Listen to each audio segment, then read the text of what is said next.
231-500-139, State of Utah versus Kouri Richins. Just for clarity, can I have counsel for the state make their appearance, please? Good morning, Your Honor. Brad Bloodworth, Lindsay Shervinack, Joseph Hill, and Fred Burmester for the state.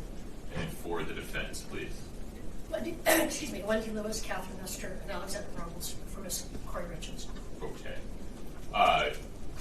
I appreciate everybody here in the gallery has exercised great patience this morning. We needed to discuss some legal issues related to the admissibility of evidence.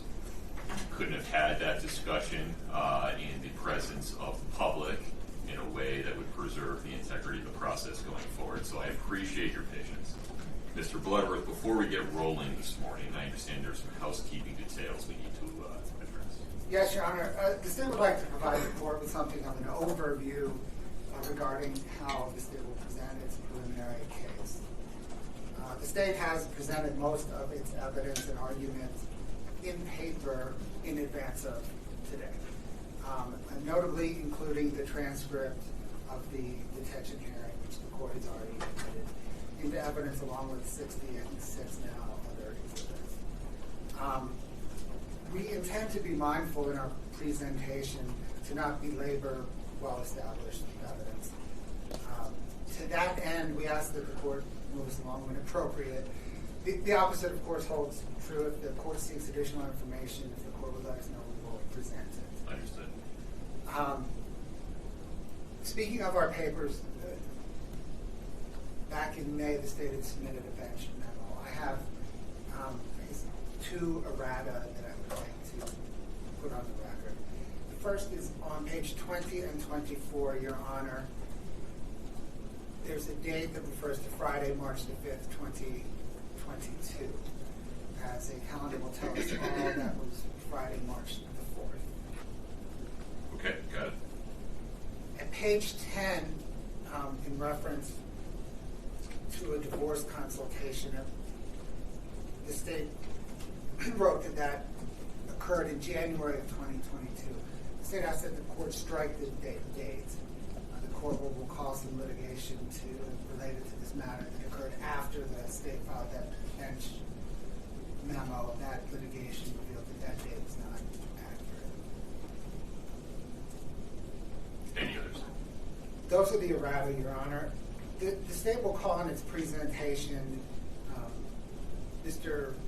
Detective Jeff O'Driscoll and experts Chris Kotrodemus and Brooke Carrington.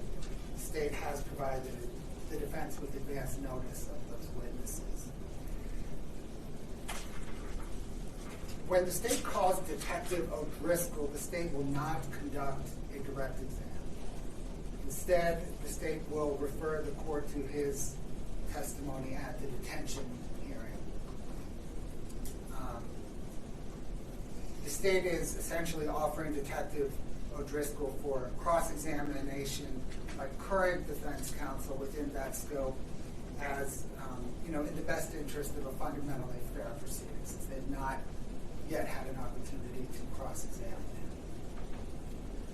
The state provided the defense with advance notice of this approach and reserves the opportunity to redirect Detective O'Driscoll. Finally, Your Honor, I'd like to, by stipulation, admit a few more documents. The first is what we have labeled as 7A. Exhibit 7 in the court's binder. Cell-right extraction report. It does, Your Honor, and it's in there, and we refer to it in our papers because it has a screenshot of a navigation system. It is in 7A, but absent a telescope, the court's not going to be able to read it. So we have blown that up and labeled that 7A, if I may pass it up to the court. Ms. Nestor, Ms. Lewis, any objection? No, Your Honor. Okay. Your Honor, the other document we've labeled 67, and that is some notice for claim stage from true stage. They've been provided in discovery. They've been referenced. They just have not yet been admitted. What's the number? 67, Your Honor. What is 66? You referenced 66, but... Right. Understood. It's already in the plan. Got it. It is, Your Honor. And 66 is exhibit, correct, counsel? Stipulated. My apologies. Is 67 stipulated? It is, Your Honor. Okay. 67 and 7A are in. Your Honor, may I? Of course. Thank you. Your Honor, the final two exhibits are docket references 123 and 124. I'm not sure how they got left out of some of the earlier discussion on this, but they did. So the statement was 123 and 124. Yes. Any objection? No objection. Docket entries 123 and 124 are admitted for the purpose of today's preliminary hearing. Your Honor, unless the court has anything to say, we'll call Detective O'Driscoll. Ms. Lewis, Ms. Nestor, Mr. Ramos, anything housekeeping-wise? No, Your Honor, nothing possible. Okay. Detective, let's get you sworn.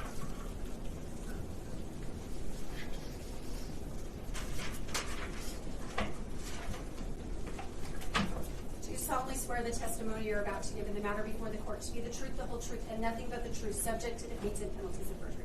Yes, I do.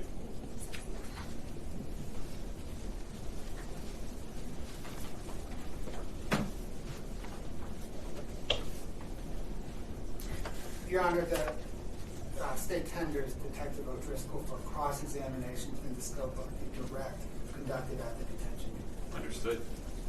Ms. Lewis?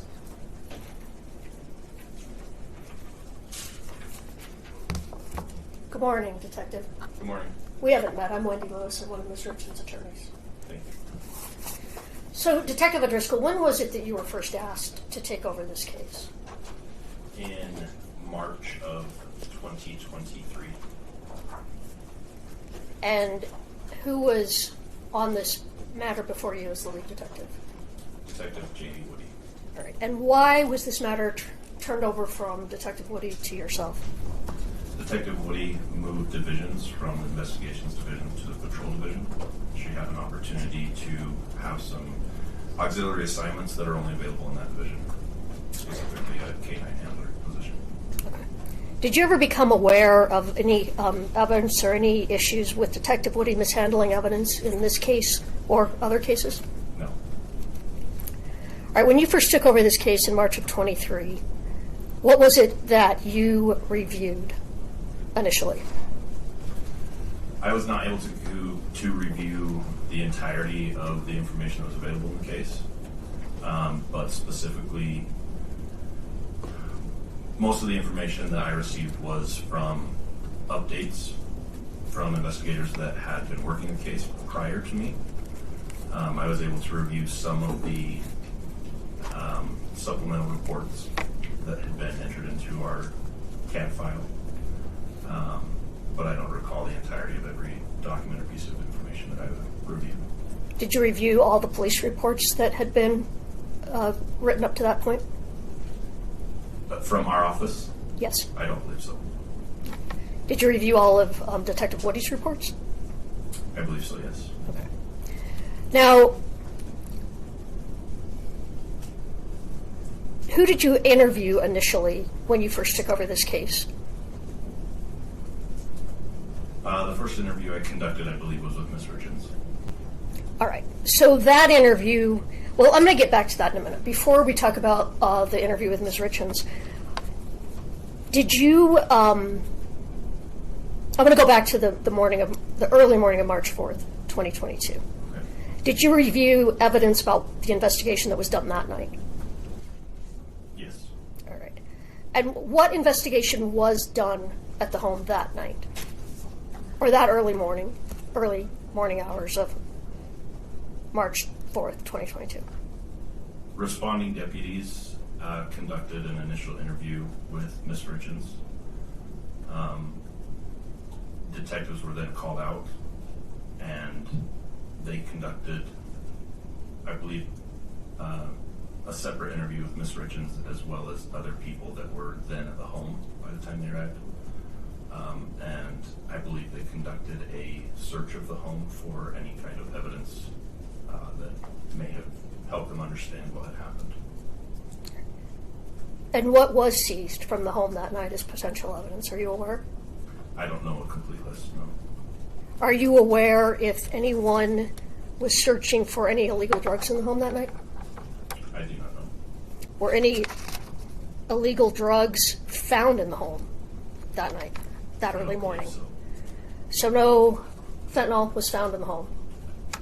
Not that I'm aware of. Were there any unidentified pills, light green pills, blue pills, dark green pills, anything like that found in the home the early morning of March 4th? I don't believe so. Were there prescription medications taken at that time? I believe so, yes. Part of death investigation is to document and collect prescription medications for the scene. Were there I any? can't tell you specifically which ones, though. Okay, sorry, I didn't mean to speak over you. Were there any non-prescription medications or illegal substances taken from the home that night of any kind that morning? I don't believe so. Eventually, or early on when you took over the case, were you able to review the medical examiner's report? Yes. And what was your understanding of what caused Mr. Richins' death based on that report? The medical examiner's report identified that the cause of death was drug intoxication with a specific drug being fentanyl. All right. But nothing was found or seized the early morning of March 4th that it included fentanyl. Is that correct? No fentanyl was seized that I'm aware of, no. All right. Was there any glassware seized in that initial search? I don't know. You don't know if there was glassware seized, such as copper mugs or shot glasses? You're not aware? I know with review of supplemental reports I could find that information, but right now I don't know if during the first search on the morning after Eric Richins' death, if those were collected or not. Were they collected at some other time? Yes, I believe some copper cups were collected from the home subject to a search warrant.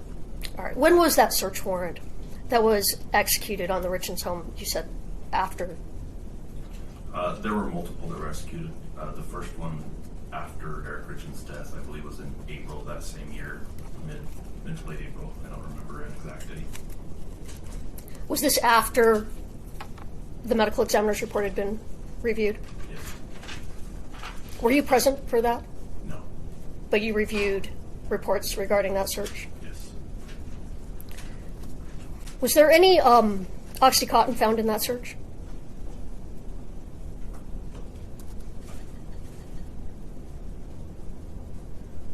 I know during one of the searches that there were some prescription opiates that were not in a prescription container that were found in the home. I don't know if they were specifically Oxycontin. Were they fentanyl? No. Were they tested at some point in the course of this investigation? I don't know. I could review supplemental reports and get that information, but I don't. Okay. But you don't know. All right. Were there any illegal drugs or drugs that weren't prescribed that were seized in that April of 22 search? I don't believe so. Did there come a time that some THC gummies were seized? Yes. And do you know when that was?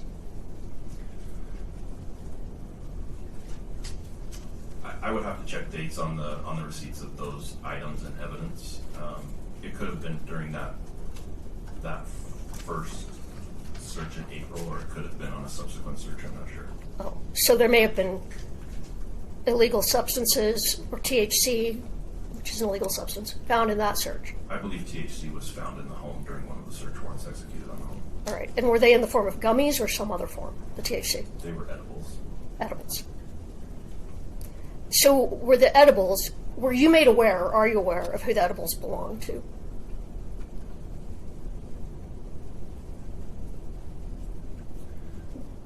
We received statements that they belonged to Eric, to the decedent. Were those edibles tested? Yes. And did you review a report regarding those edibles? Yes. And did that report, that initial report, say that there were traces of fentanyl in those edibles? No. You did not review a report that said there was fentanyl in the edibles? No. All right. So, as you were investigating this case, well, strike that. I'll come back to that.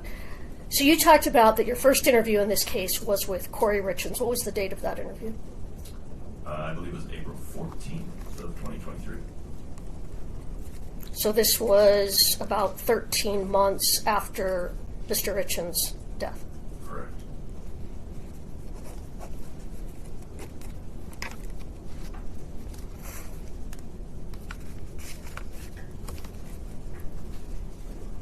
So you said before that conversation with Ms. Richins, and where did that conversation take place? I'm sorry.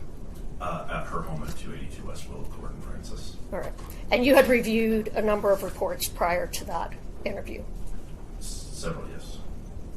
So you had an idea of the investigation that Detective Woody had already done on this matter. I had a partial understanding of the investigation that she conducted. Who was with you when you did that interview? Were you alone, or was there another officer with you? No, Sergeant Hoffmeyer was with me as well. Sergeant Hoffman. Had you discussed this matter with him prior to this interview? I just requested that he accompany me because we had both newly been put into the investigations division and would both be fairly involved with the case. All right. Had you read correspondence prior to this interview with Ms. Richins, from Ms. Richins' prior counsel to the Summit County Sheriff's Office? No. So you hadn't read any correspondence where Ms. Richins' counsel asked that she not be interviewed with counsel present? You hadn't read those yet? No, I had not. Now, taking over as lead investigator, didn't you know that she was represented by counsel? No, I did not. During the interview with Ms. Richins, did you become aware she was represented by counsel? Partway through the interview, it became apparent, yes. But you didn't ask her at any time during the interview if she wanted counsel present, correct? I did. I told her partway through the interview, her mother, Lisa Darden, came to the home, and she made a statement about whether or not Kouri should talk to us without. She said the word Sky, the name Sky. I assumed that that was an attorney that she had contacted, and at that time I told her, if you would rather have an attorney present here while we talk, that's fine. And she declined. Let me show you just a portion of that interview. Colleen, if you could give me that. Page 215. Can we show this on the screen to the witness? Thank you.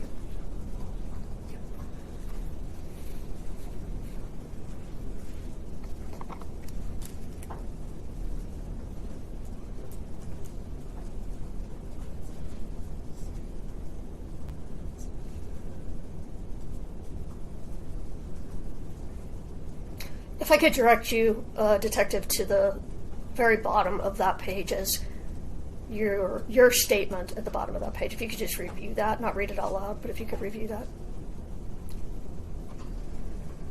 Now, that statement was made as you were leaving the house, correct? It appears so, yes.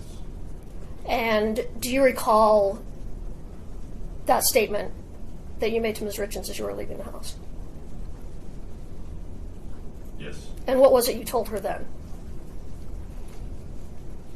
I'm sorry, I don't understand the question. What was it you told her as you were leaving the house, reflected in that statement? In this statement? Yes. That she could have an attorney present while we talk. I'm guessing that's what you're getting at. Well, but you'd finished talking for that day, correct? I believe so. This was, in fact, the very end of the transcript as you were walking out of the house, correct? It looks like it. And you told her if she wanted an attorney at future interviews, that would be fine. Yes. All right. Does that... We'll strike that. Isn't it true, Detective, that that is the only time that you told Ms. Richins that she could have an attorney present when being interviewed, if she wished to? I recall making that statement midway through the conversation. If it's not in the recording, then I didn't. All right. But I do remember making a statement that we were happy to have an attorney present while we spoke to her. At least as you were leaving. Yes. All right. So let's talk about some of the investigation and interviews you did prior to Ms. Richins' arrest. As part of your investigation, is it true, isn't it true, that you looked into Kouri's relationship with a Mr., I believe it's Grossman? Yes, some other investigators I wasn't directly involved with contacted Mr. Grossman, but yes. And that is someone that you have referred to, or I don't know if you personally, but has been referred to in transcripts as Ms. Richins' paramour, correct? Correct. And you reviewed texts between Ms. Richins and this individual, isn't that correct? Correct. Did you also investigate the texts between Eric Richins and the women that he'd been having affairs with during that period of time? I didn't personally. I don't know that any of our investigators did. Have you ever reviewed any texts or calls between Eric Richins and women that he was having affairs with prior to his death? Objection, Your Honor. That assumes vast evidence, and it's also beyond the scope of the testimony of the detention hearing. So the first part of that objection is overruled. The second part, though, I'm not sure how this has an impact on the probable cause determination the court will need to make. Well, Your Honor, I believe that the fact that nobody was investigated other than Ms. Richins is relevant. And this would be a potential alternative suspect that there was Certainly no a investigation. Trial is Lewis. I understand, but preliminary hearings are not supposed to be a discovery tool. The irrelevance objection is sustained. All right. So, Detective, are you familiar with someone by the name of Carmen? I believe it's Lauber, is that how it's pronounced? Yes. And how are you familiar with her? She became a person of interest in this case at one point when detectives started investigating associations and contacts of both Kouri and Eric Richins. Investigators from our office were familiar with her background in having a criminal drug history, and she became the target of a separate investigation as she related to Ms. Richins. Could you maybe just explain that for me a little more? How was she a target related to the Richins case? Text messages were located in the defendant's phone from a phone number that was found to belong to Carmen Lauber. All right. At that time, detectives started looking into Carmen Lauber and her activity. They found that she was on a drug court program in another county and started investigating her as related to Ms. Richins, having worked with her and having cleaned houses for both her business, her realty business, as well as her personal home. So just to clarify, Ms. Lauber did cleaning for Ms. Richins' business and in the Richins' household. Did I have that straight? Correct. All right. And did you execute a search warrant, or was a search warrant executed on Ms. Lauber's home? Yes. Were you present for that? Yes. And were there illegal items seized during that time? Yes. Was she arrested at that time? Yes. All right. Do you recall when that was?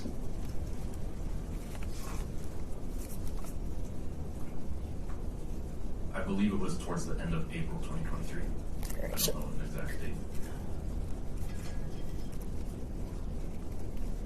So after Ms. Lauber's arrest, did you interview her? Yes.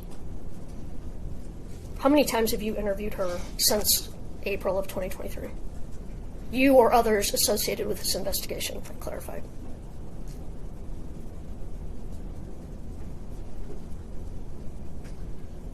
I believe 4 official planned interviews. What about unplanned, unofficial interviews?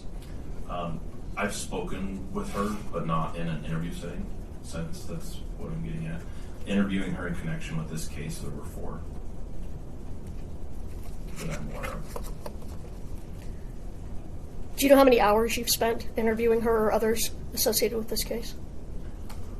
I believe at the detention hearing I testified that it was around 10. I believe that's accurate. All right. So when did you initially interview Ms. Lauber? It would have been, I believe, April 26th, shortly after her arrest, maybe the day or two after her arrest. All right. And during that initial interview, can you tell me what took place during that interview? We spoke to Ms. Lauber about the items that were found in her home subject to the search warrant.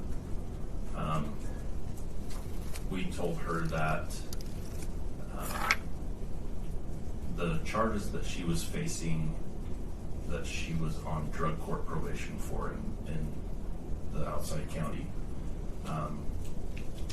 could continue to be charged against her due to a violation of her drug court. We told her that she was facing felony distribution charges in that case. Can I interrupt for 1 second? Distribution of what? Controlled substance. What did you seize from her home? So the charges that she was facing in relation to her drug court were separate from the ones that resulted from the search warrant. But we found illicit THC products as well as a firearm in her home. And why was the firearm of significance? It was a violation of her drug court probation to be in possession of a firearm. Well, she was a convicted felon, isn't that right? Yes, that's also pertinent. All right. So she was also potentially looking at charges of felon in possession of a firearm, correct? Correct. And you told her that in the first interview? Correct. Did you tell her that those would be state or federal charges? I believe we told her that they could be both. They could be both, or either. Either, right. Did you tell her potentially how much time she could be looking at in prison if she was charged and convicted of these additional offenses?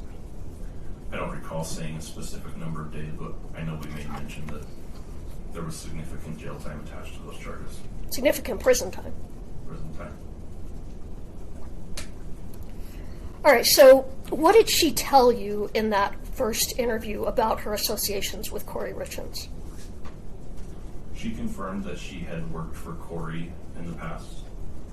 She told us that she knew Kouri through Kouri's aunt Doreen, whom Carmen worked for, cleaning houses. She initially stated that she didn't know anything about what had happened with Eric's death or anything about fentanyl. And we explained to her that the position that we were in to try to investigate anything that might have happened, whether that was inculpatory or exculpatory for anyone, and that any information that she might have about it would be helpful to us. All right, well, if we could just break that down just a little bit. What did she tell you about ever dealing fentanyl at that time? She said that she hadn't really ever, in her words, messed with fentanyl. Then she later admitted she had tried it once and didn't have a good experience with it. Did she tell you a daughter had overdosed on fentanyl? I don't recall. I could review the video and give you an answer on that, but I don't recall. And isn't it true she told you she never dealt in fentanyl, that she dealt in pain pills and marijuana and other things of that sort? In the first interview, yes. And what did you tell her you could do for her if she gave you information about Eric Richins' death or anything that could help you in the investigation of Eric Richins' death? We explained to her that if she had information regarding Eric Richins' death, that we could work with the prosecutor who was responsible for her charges, for both the search warrant and the drug court charges. We didn't make her any specific promises, but we told her that we were willing to work with the prosecutor's office on those charges. Is Ms. Lauber in custody at this time? Is she in jail? No. All right. Was she ever charged with anything that was to do with dealing drugs, a violation of her drug court, or with anything that was seized during that search? I don't know. I don't believe so. I I had no dealings with the inner workings of that county's prosecutor's office after we interviewed Ms. Lauber. After we interviewed Ms. Lauber, we informed the prosecutor's office that she was being cooperative with our investigation, and then they and her attorneys worked out whatever kind of deal they worked out with her. Well, isn't it true, Detective, that you went back and spoke with Ms. Lauber and guaranteed her that she would not be charged in any way as connected to Eric Richins' death if she continued to cooperate? I didn't make that statement in those words, but we impressed upon her that, yes, in exchange for helpful information in this case, that she could potentially have reduced or eliminated charges. Well, I'm going to jump ahead a little bit because I know you had a number of interviews with her, and I've certainly reviewed at least 6, because those interviews were recorded, correct? Correct. And any interview that you have had with her would be turned over to defense counsel, correct? Correct. All right. So we turn it over to the state, and I believe it's their All right. opportunity to turn it over to the defense. So if I represented that they have turned over at this time 6 interviews with yourself and Ms. Lauber, or with, who was the other detective, I'm sorry, that was with you during those interviews? Detective Maynard. Detective Maynard. That they've turned over 6 at this time. Would that sound correct to you? Yes. All right. So I want to go to the 6th interview, which was May 13th of 2023. Does that sound right? Yes. So isn't it true at that interview you told her that she was going to be testifying in front of a federal grand jury? I don't recall that. Your Honor, can Am I in the video that you're referencing? yes, you are. Okay. I don't recall that. So you don't recall that you told her that you and Detective Maynard had had discussions with the U.S. Attorney's Office, and that they had guaranteed you that she would not be charged in connection with Eric's death so long as she testified in front of the grand jury? I don't remember it, but it doesn't sound unreasonable. You're the lead detective, right? Yes. All right. Did Ms. Lauber testify in front of the federal grand jury regarding this case? I don't believe so. You don't believe so. Do you know? Yes or no? I don't know for a fact. You don't know. Did you testify in front of a federal grand jury regarding this matter? No. Do you know of anyone in your investigation that testified before a federal grand jury? No. But you do recall telling her that she would be testifying before a federal grand jury the next week. I honestly don't remember it. I'm not surprised by the information because when we were working with prosecutors' offices at the time, there were both federal prosecutors and state prosecutors that were involved in it. And that sounds like a likely discussion that could have been made that she would need to testify before a grand jury. The next week. Like I said, I don't remember those. If I review the video, I probably could speak to it more. Did you review an interview that Detective Maynard did with Carmen Lauber on the day before that, May 12th, regarding a Zoom meeting he had had with different agencies, in this case, federal and state? I believe so. And do you recall in that he explained to her what she would be doing in terms of testifying in front of a grand jury?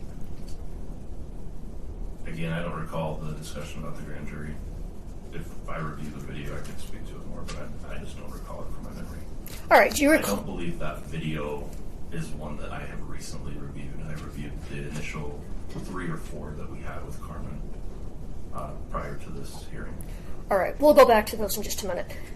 Let me ask if you recall this. Do you recall telling her on May 13th that she would be testifying in front of the grand jury and that the goal would be to convict Kouri Richins of murder? Do you recall that? No, I do not. All right.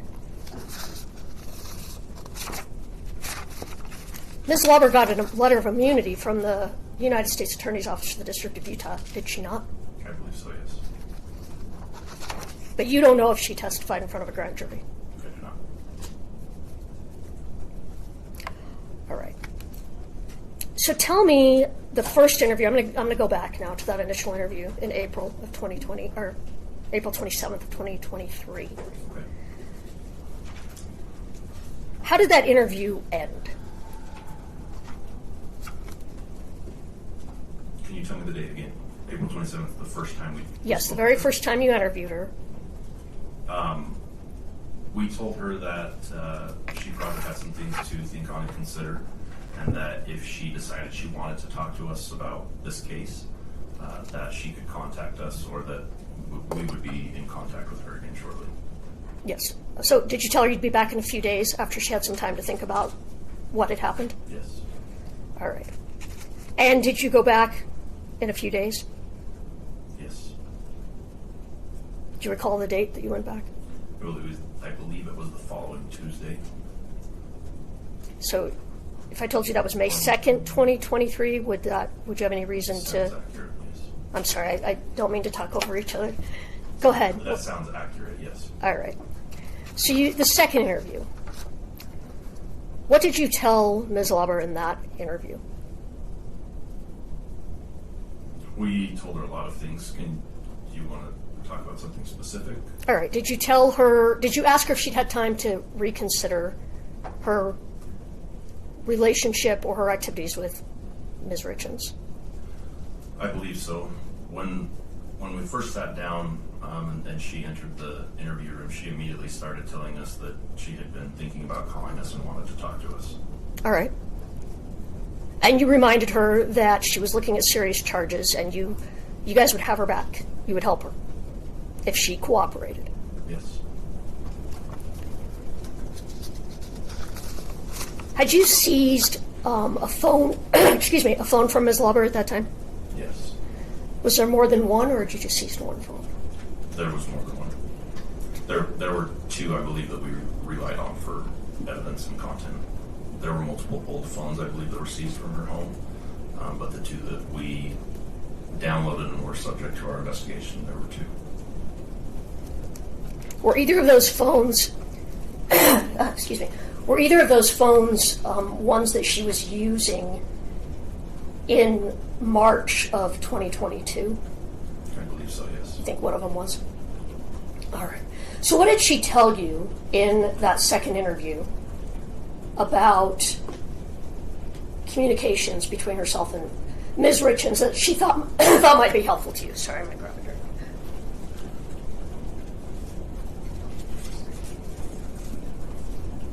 In most, if not all, of the interviews that we had with Carmen, her memory went back and forth on what happened, what didn't happen, and which times those things happened. All right. So chronologically, it's hard to say where we went in the interview. But she began very slowly, and it appeared to us that she was minimizing her involvement, but said that she had participated in some way in getting Kouri illicit substances. And like I said, it began small and her minimizing her involvement and developed into more specific statements.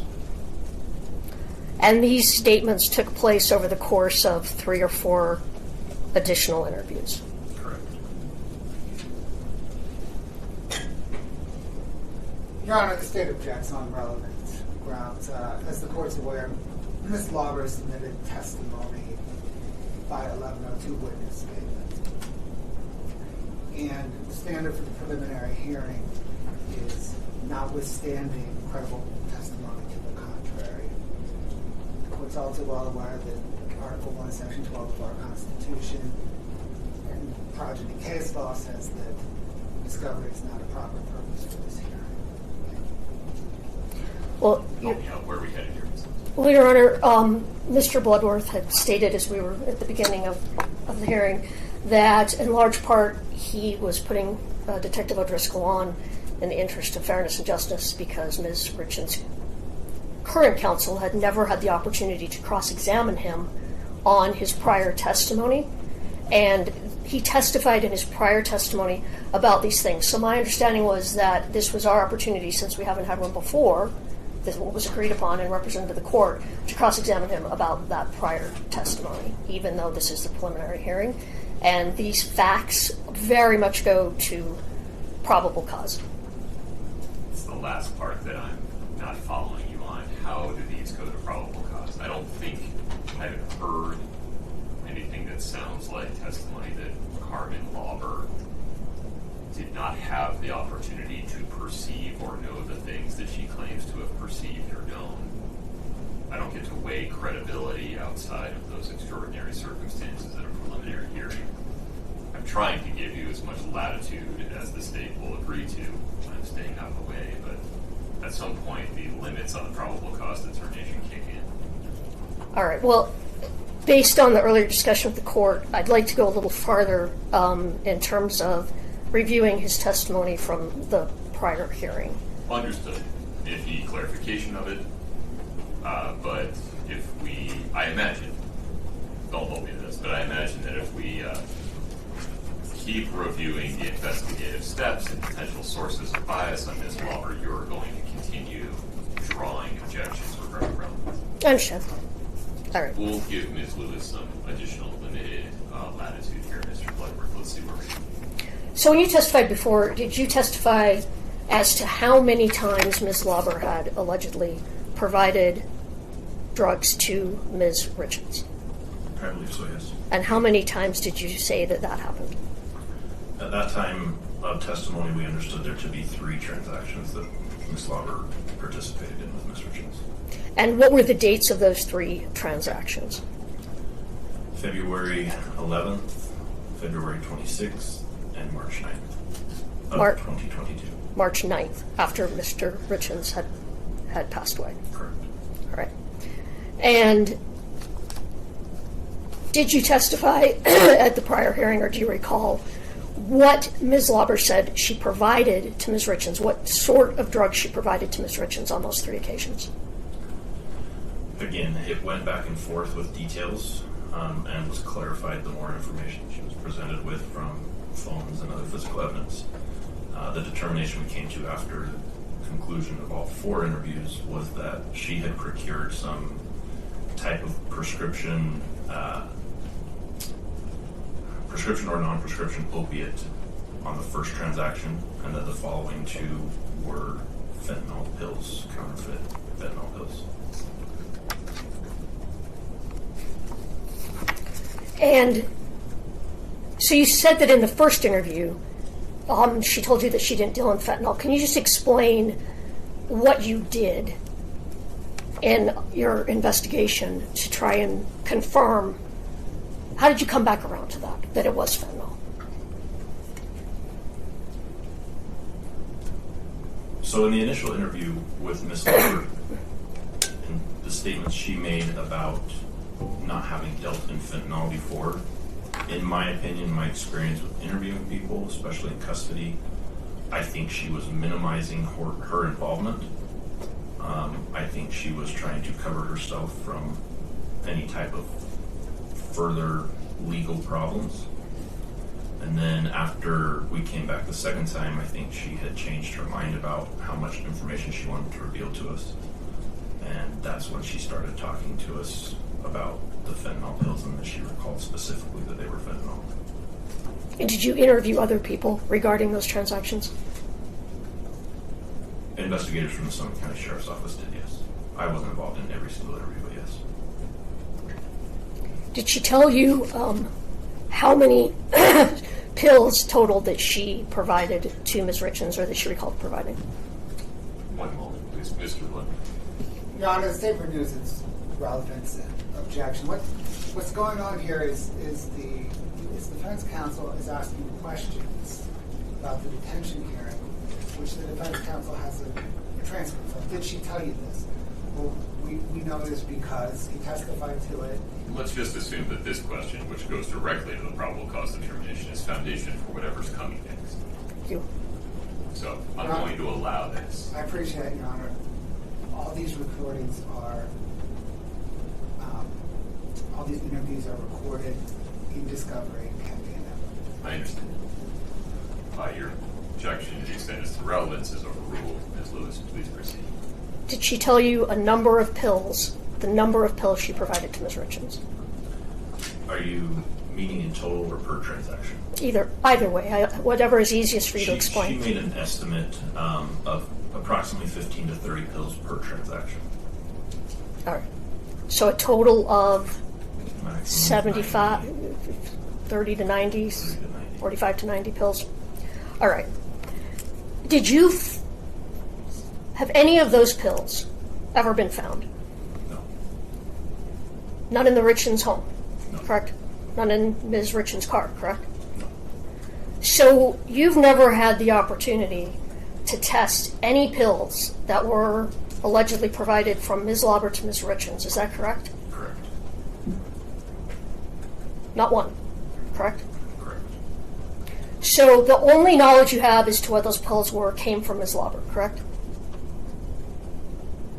And corroborating witnesses.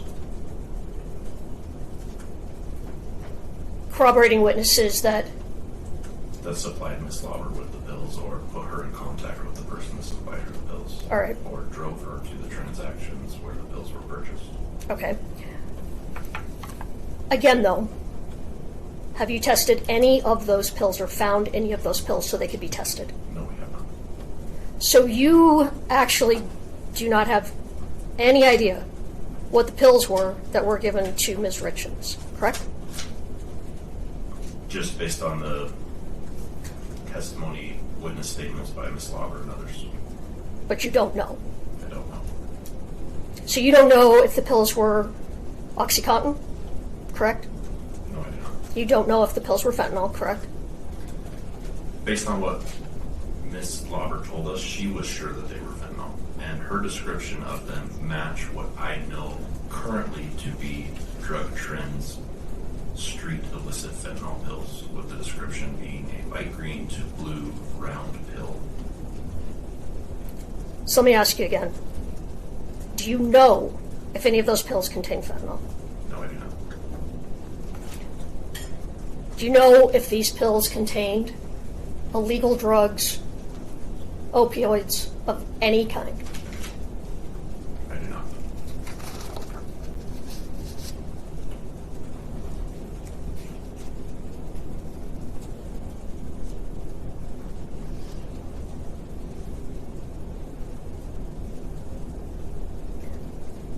When is the last time you sought evidence in this case? Sought evidence, is that what you said? Yes. The case is active and ongoing until trial. I presume any new information that comes to us will continue to be considered as evidence. Are you still interviewing witnesses? Not at this moment, no. I know you're not at this moment. You're testifying. Have you recently interviewed witnesses or others investigating this case or involved in this case been interviewing witnesses? Yes. Some of our team have reached out to witnesses that we've talked to in the past and have kept in contact with them. Have you been provided statements or interviews by a private investigator in this matter? They've been entered into systems that I have access to, yes. Not personally been provided with them, but yes. Who does that private investigator work for? The Richins family, the Eugene Richins family. Is that who pays this private investigator to provide information to you? I assume so. All right. When was the last time you executed a search warrant in this case? I believe it was 1 or 2 weeks ago on the Richins bill. Still looking for the pills? That was to seize a voice recorder that was located in the home. All right. Just give me one moment.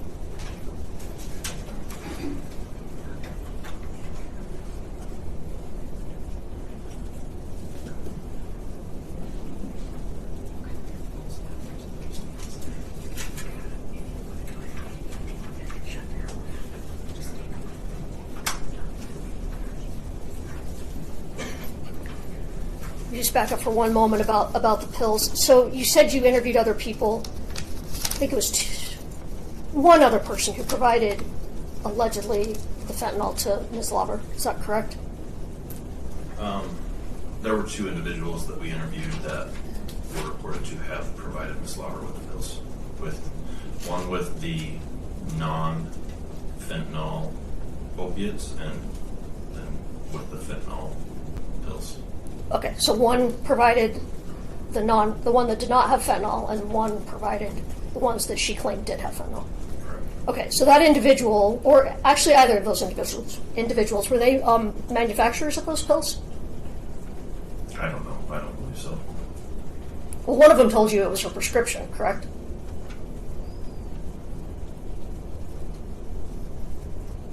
I believe Ms. Lauber told us that. Would you like me to use names? That's fine. I believe Ms. Lauber told us that Ms. Kohler, who she claimed she got the non-fentanyl pills from, that they were somebody's personal prescription. Okay. So we don't actually know where those pills came from either. No. All right. And the individual who provided fentanyl, he was not the manufacturer of fentanyl. He told you he didn't manufacture fentanyl, correct? I believe so. Other detectives in our office, yeah, I interviewed him. All right.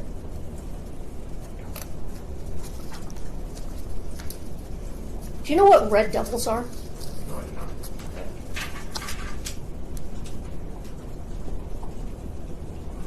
Did you record all of your conversations with Ms. Lauber, or if someone else was interviewing them, were they all recorded? Interviews, yes. All right. We've yes. Besides Kouri Richins, did you interview or investigate into any other possible suspects in this case?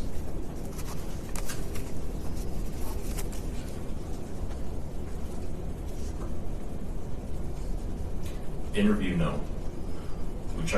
I personally try to keep an open mind as to all possibilities of what could have caused Eric Richins' death. But I didn't conduct interviews with any other suspects that were persons of interest labeled as suspects. You didn't collect phones or look at anything else from any other suspects, correct?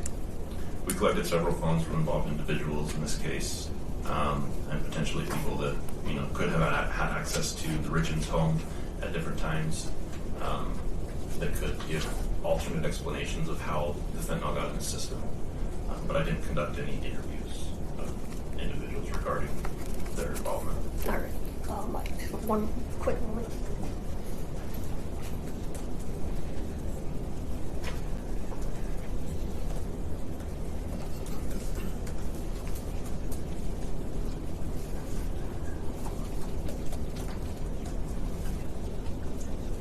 Nothing for your honor. Mr. Bloodworth, a brief scheduling question. Roughly how much time do you have on redirect? Less than 10 minutes, Your Honor. Okay, please proceed.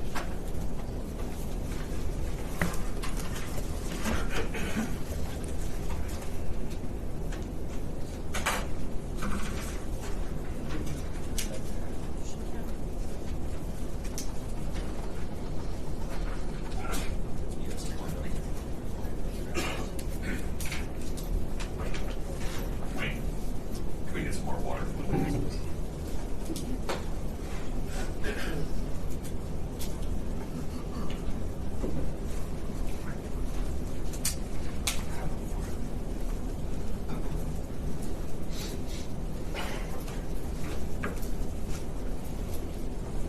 Thank you, sir.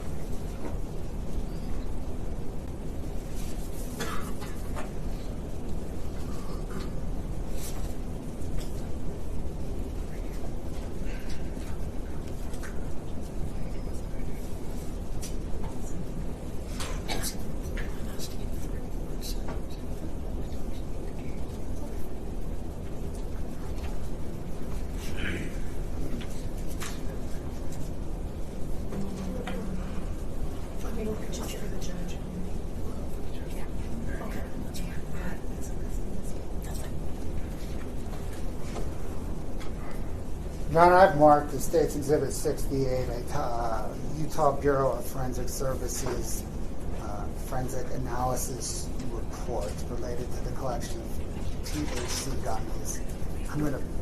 May I approach? Of course. Ms. Lutz. I just can't hear Mr. Bloodworth. Okay. So I'm I sorry. Get a I- little closer to that mic. I'm hoarse from our So am I. evidentiary Obviously. argument this morning. Oh, yeah. Well, Sorry. I'll try to talk into the microphone, Your Honor. Detective O'Driscoll, do you recognize what's been marked as State's Exhibit for Identification 68? Yes. You testified earlier regarding toxicology on some THC gummies. Do you recall that? Yes. Does that toxicology report reference the THC gummies that you were testifying to? It appears to, yes. And then are you familiar with the difference in toxicology reports between fentanyl being indicated and fentanyl being found? Yes, I'm remembering discussions with our evidence technicians, our forensic technicians, and that there's a difference there that I didn't know before. Okay. I mean, and what was the bottom line of that discussion with the evidence technician? The bottom line was that something could be tested and indicate for precursors or some chemical structure that I don't fully understand that could indicate possibilities of fentanyl, but the state crime lab won't say for certain that fentanyl is present. And in that instance, the reports read as that one does, am I right? Fentanyl indicated, not identified. Correct. It says fentanyl was indicated in the gummies in the plastic bag. Actually, this, Your Honor, the statement states 68 in the evidence. Ms. Lewis, any objection? no objections under the same considerations of all the exhibits in this It'll hearing. be admitted for the purpose of the preliminary hearing only. Yes, Your Honor. And this, Your Honor, the state directs the court to item 14, which begins on the bottom of page 2 and continues to the top of page 3. Thank you.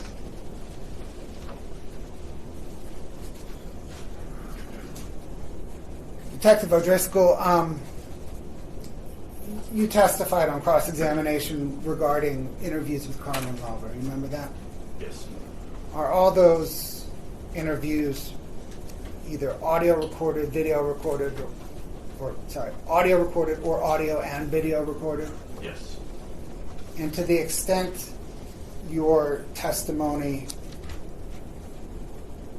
recollecting back over a year would differ from the recordings, do you think the recording's the accurate testimony?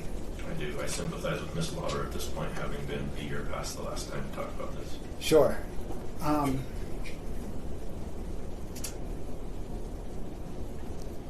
Did you have an opportunity to watch a video recording of an assistant U.S. attorney and some federal investigators interviewing Ms. Lauber? I didn't view it, but I was told about it. Okay. Were you told that they were interviewing her kind of pursuant to a grand jury subpoena and before the grand jury testimony? Yes, I'm remembering now that their appearance there, their interview of her was in regard to a grand jury subpoena that at the time we were not aware that they were planning.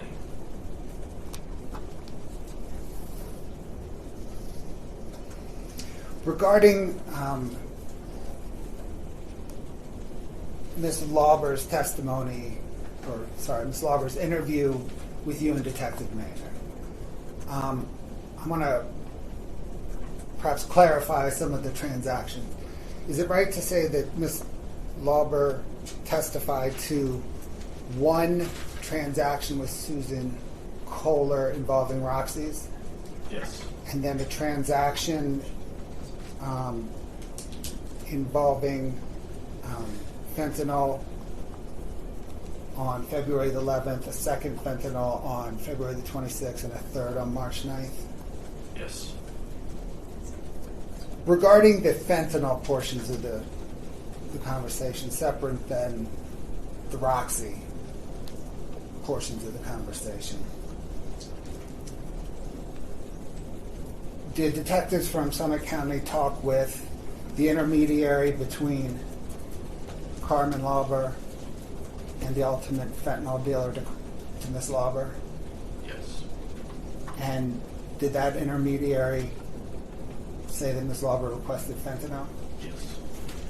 Did Summit County detectives talk with the man who distributed the fentanyl to Ms. Lauber? Yes. And did he say that she requested fentanyl? Yes. And that he ultimately provided fentanyl? Yes.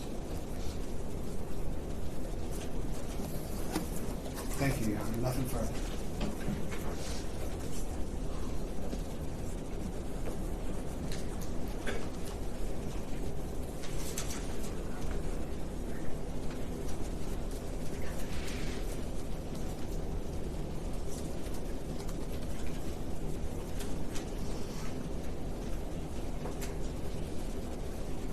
Just 3 or 4 questions. Within the scope of reprint, please. Yes, understood. You said that all interviews with Ms. Lauber were recorded, correct? For sure, all the ones that I was involved in, yes. All right. So does that mean that there have been meetings and discussions with her, with Ms. Lauber and either yourself or other people at the Summit County Sheriff's Office or the prosecution not recorded? Not that were substantive in content in regards to the case. We have on occasion spoken with Ms. Lauber because she was placed on supervised probation by an out-of-county court and was to be under ankle monitor that was supervised by our department. So we have talked to her about about compliance with those orders. We have also transported her, given her a ride to meetings with her attorney, and so there has been small talk, but not interview about the case that has not been recorded. Okay. You drive her to her meetings? She needs a ride sometimes. All right. So you just, in discussing this with, in answering Mr. Bloodworth's questions, you said that Ms. Lauber provided fentanyl to Ms. Richins 3 times? I know that Ms. Lauber had difficulty remembering all the details of her interactions with Ms. Richins. I know at the time that we conducted the interviews, what she had told us in those interviews is what I testified to at the detention hearing. And that was that there was 1 time that was OxyContin and 2 times that she said she delivered fentanyl. Isn't that right? Correct. Since those interviews, new forensic information from cell phones was received, was reviewed, and determined that there were 3 transactions involving fentanyl, including one after Eric Richins' death. I believe the most accurate statement from Ms. Lauber is the 1102 statement that she submitted for today's hearing. All right. You said that you spoke with the individual who allegedly provided fentanyl to Ms. Lauber, and you just testified that he told you she asked specifically for fentanyl. That's not accurate, though. Correct? He told, from what I'm remembering from watching the video of the other investigators that interviewed him, he told us that Ms. Lauber requested, in his words, blues, which I understand to be fentanyl pills. Didn't he say she requested Roxy 30s? Or Roxy's? It's possible. I think blues was also mentioned. Roxy's are typically OxyContin, correct? Yes. All right.